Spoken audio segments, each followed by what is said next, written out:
saya akan menjelaskan tentang metabolisme enzim. Adapun pengertian metabolisme enzim, yaitu serangkaian peristiwa reaksi kimia yang berlangsung dalam sel makhluk hidup yang diubah menjadi energi untuk berlangsungnya hidup. Pengertian enzim, suatu senyawa kimia protein khusus yang berperan sebagai katalisator yang dapat mempercepat suatu reaksi kimia dengan cara menurunkan energi aktivasi.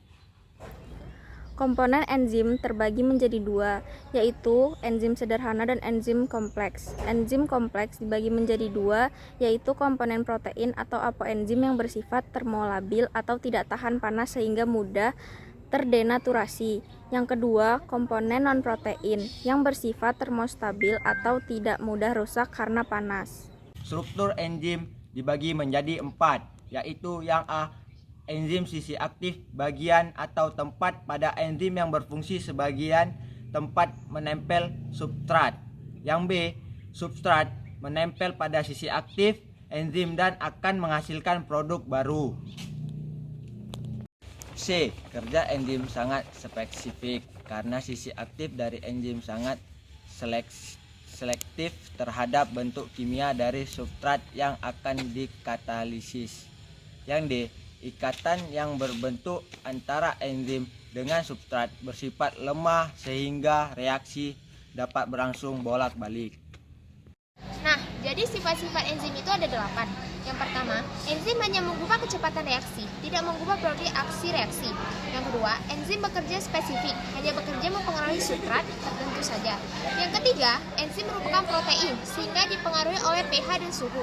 Yang keempat, enzim bekerja secara bolak-balik dan reversibel, zat A, zat P ditambah zat C. Yang kelima, enzim dipengaruhi dalam jumlah sedikit. Yang keenam, berupa koloid, dan yang ketujuh dapat bereaksi dengan substrat asam maupun basa. Dan yang terakhir dapat digunakan berulang kali. Mekanisme kerja enzim yaitu suatu molekul substrat menumbuk molekul enzim yang tepat, maka substrat tersebut dengan menempel pada enzim membentuk kompleks enzim substrat mengakibatkan terjadinya reaksi yang berakhir dengan membentuknya molekul produk. Teori cara kerja enzim dibagi menjadi 2. Yang pertama yaitu teori kunci gembok. Enzim diumpamakan sebagian gembok karena memiliki sebuah bagian kecil yang dapat diperikat dengan substrat. Bagian ini disebut juga sisi aktif. Sementara itu, substrat diumpamakan sebagian kunci karena dapat berikatan secara pas dengan sisi aktif enzim. Yang kedua, teori ketetapan induksi. Sisi aktif enzim dapat berubah bentuk sesuai dengan substratnya. Jika substrat masuk pada sisi enzim, maka enzim berubah bentuk secara tepat ketika berikatan dengan substratnya sehingga produk dapat meninggalkan sisi aktif enzim. Nah, jadi faktor-faktor yang mempengaruhi kerja enzim itu ada 6. Yang pertama ada suhu, yang kedua ada perubahan pH, dan yang ketiga ada konsentrasi enzim. Yang keempat ada konsentrasi substrat. Yang kelima, zat-zat pengikat atau aktivator, dan yang keenam, zat-zat yang menghambat atau inhibitor.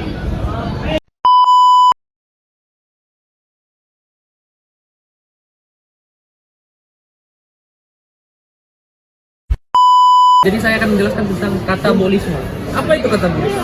Katabolisme merupakan proses pemecahan senyawa kompleks menjadi lebih sederhana dan hasil prosesnya menjadi energi disebut juga dengan reaksi eksergonik. Salah satu contoh katabolisme adalah respirasi sel. Fermentasi masih termasuk dalam anaerob. Fermentasi terbagi menjadi 2, yaitu asam laktat dan alkohol. Perbedaan fermentasi adalah asam laktat melibatkan hidrolisis, glikolisis, dan produksi. Terjadi pada Lactobacillus sp dan sel otot. Berupa 2 ATP dan asam laktat. Terjadi di dalam luar sel.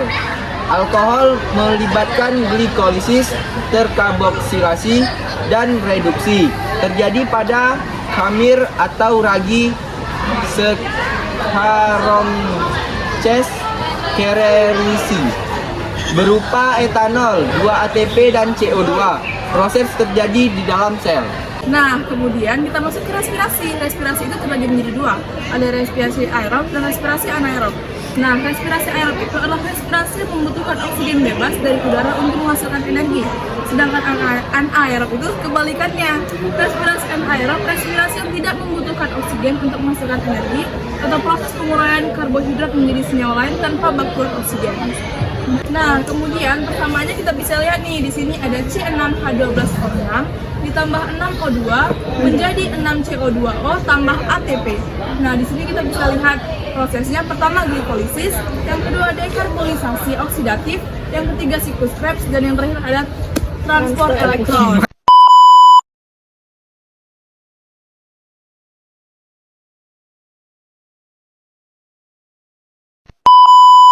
Anabolisme. Pengertian anabolisme yaitu penyusunan pesan senyawa sederhana menjadi senyawa kompleks dan membutuhkan energi dalam prosesnya.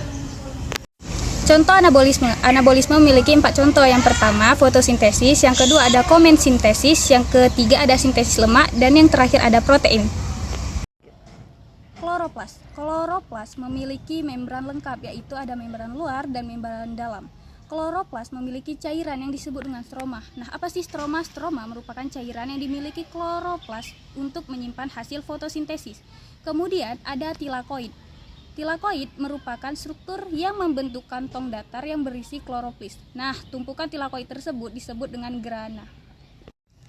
Nah, jadi di sini kita akan menjelaskan lebih jelas tentang fotosintesis. Fotosintesis adalah pengubahan zat-zat anorganik karbon dioksida dengan air oleh klorofil menjadi zat organik karbohidrat dengan bantuan cahaya. Reaksi terang. Reaksi terang fotosintesis pada membran tilakoid. Reaksi terang adalah proses untuk menghasilkan ATP dan reduksi NADPH2. Reaksi ini memerlukan molekul air dan cahaya matahari. Proses diawali dengan penangkapan foton oleh pigmen sebagai antena.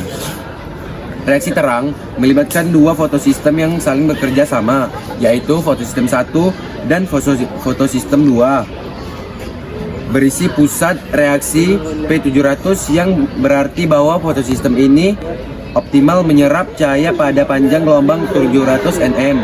Sedangkan fotosistem 2 berisi pusat reaksi P680 dan optimal menyerap cahaya panjang gelombang 680 nm.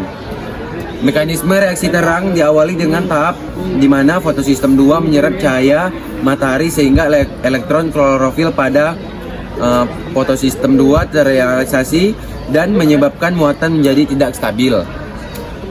Untuk menstabilkan kembali, fotosistem 2 akan mengambil elektron dari molekul H2O yang ada di sekitarnya. Molekul air akan dipecahkan oleh ion mangan Mn yang bertindak sebagai enzim. Hal ini akan mengakibatkan pelepasan H+ di lumen tilakoid. Dengan menggunakan elektron dari air, selanjutnya fotosintesis 1, 2 akan mereduksi plastoquinone membentuk PQH2. Plastoquinone merupakan molekul quinone yang terdapat pada membran lipid bilaroid tilakoid.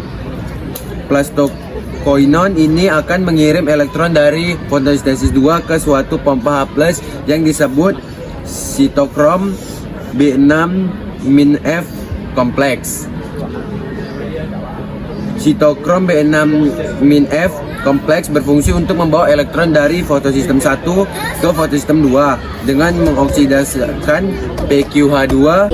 Sitokrom B6-F kompleks berfungsi untuk membawa elektron dari fotosistem 2 ke fotosistem 1 dengan mengoksidasi PQH2 dan mereduksi protein kecil yang sangat mudah bergerak dan mengandung tembaga yang dinamakan plastocyanin.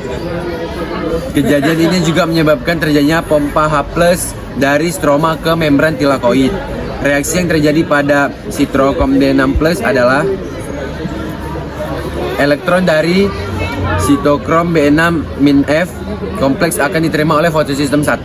Fotosistem 2 ini menyerap energi cahaya terpisah dari fotosistem 2, tetapi mengandung kompleks ini terpisah yang menyebabkan elektron elektron berasal dari H2O melalui kompleks inti fotosistem 2 ini lebih dahulu.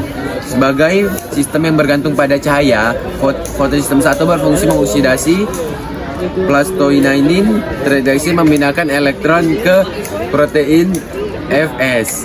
Larut yang disebut predoksin.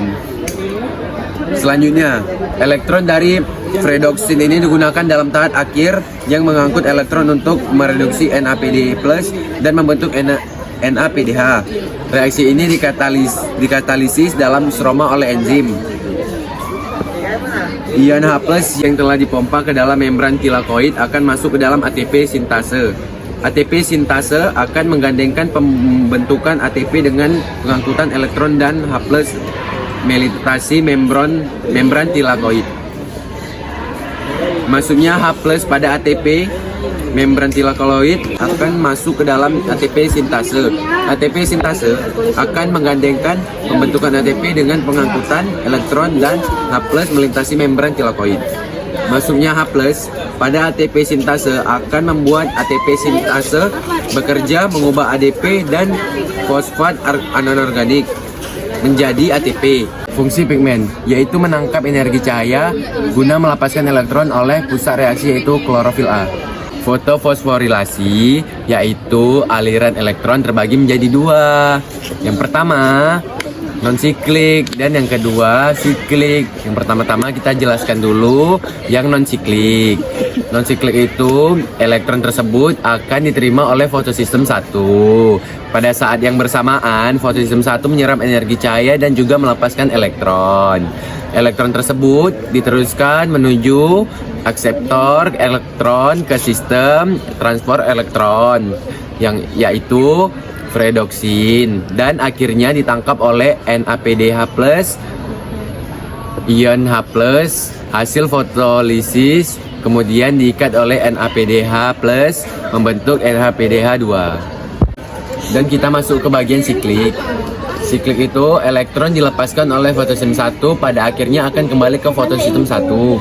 Lalu fotosistem 1 ke akseptor elektron, lalu ke predoksin, lalu ke kompleks sitokrom, lalu kembali ke fotosintesis 1. Dan yang terakhir ia menghasilkan ATP.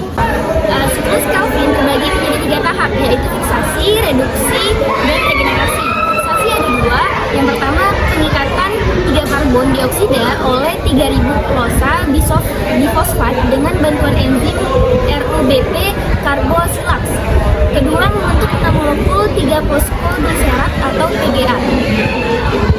2. Reduksi. Yang pertama terjadi fosforilasi PGA dan ATP menjadi DPGA.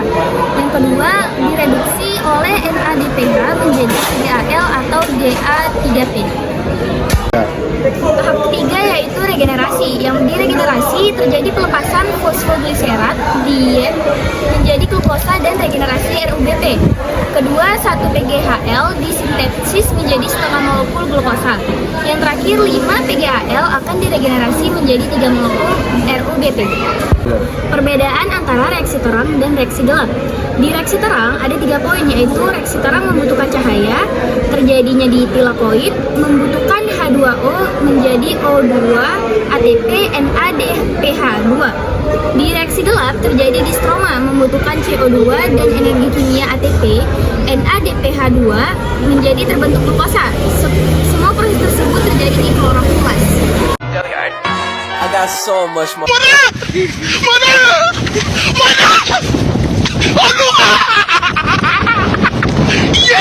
Sekian dari kelompok kami dan terima kasih kami ucapkan. Assalamualaikum warahmatullahi wabarakatuh.